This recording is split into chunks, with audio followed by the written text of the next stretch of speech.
Hello, I'm Janet Kim Singh, and I'm one of the portfolio managers on the private wealth team at Capstone Asset Management. Welcome to another edition of Your Wealth Matters.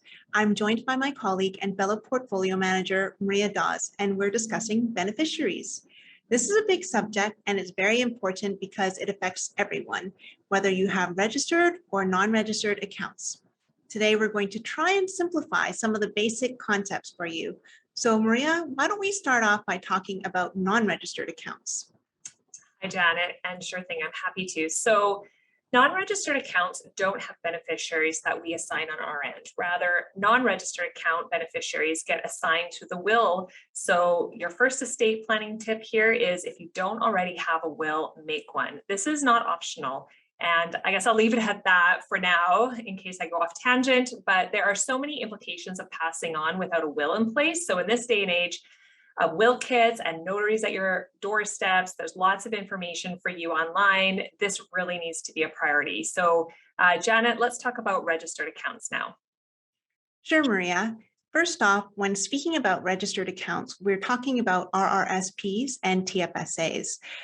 So perhaps let's start with RRSPs and then we'll move on to the TFSAs because that one can be a bit tricky. For an RRSP, you can assign anyone, a spouse or a child or a grandchild as beneficiaries, and you can even assign multiple beneficiaries with designated percentage allocations. Most commonly, we see spouses designated as beneficiaries. And just a side note here, the spouse is really the only option for a non-taxable rollover. There are a few other exceptions, but they are very limited. So that means if you've designated a non-spouse or non-common law spouse as a beneficiary, there will likely be significant tax implications that you'll need to be aware of. But that's a topic for another day.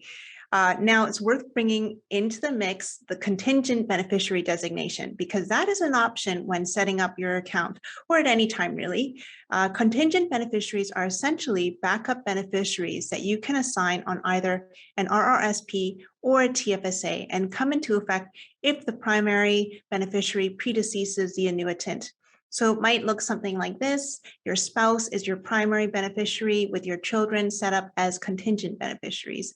Maria, there's one more important term we should discuss, and that's the successor annuitant.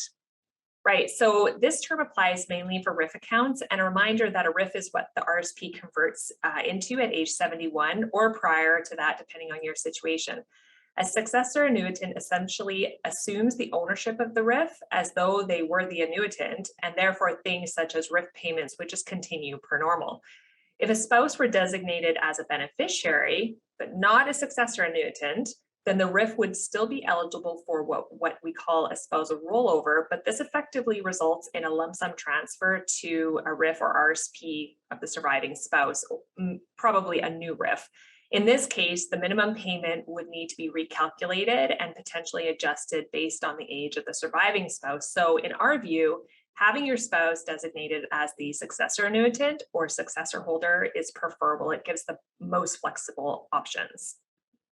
Thanks, Maria. As we mentioned off the top, and to finish up, let's talk about beneficiaries and TFSAs. For the most part, we covered everything off when we spoke about the RRSP. Like an RRSP, you can designate multiple beneficiaries as well as contingent beneficiaries for a TFSA. The trickiest part that often gets overlooked is the successor holder designation. It is very similar to the RIF we just spoke about, but obviously we're not dealing with RIF payouts here. So similar to the RIF, only a spouse can be a successor holder, and upon the annuitant's passing, the TFSA would simply roll over to the spouse, regardless of whether or not they have available contribution room. If one, whether being a spouse or someone else, is only named as a beneficiary, then upon passing of the annuitant, the TFSA ceases to be a TFSA and the proceeds are distributed. Now, nowadays, most TFSAs are set up correctly such that if you're designating a spouse, they will automatically be the successor holder or successor annuitant. But if you're unsure as to how this was set up, best to have a conversation with your financial institution. Thanks.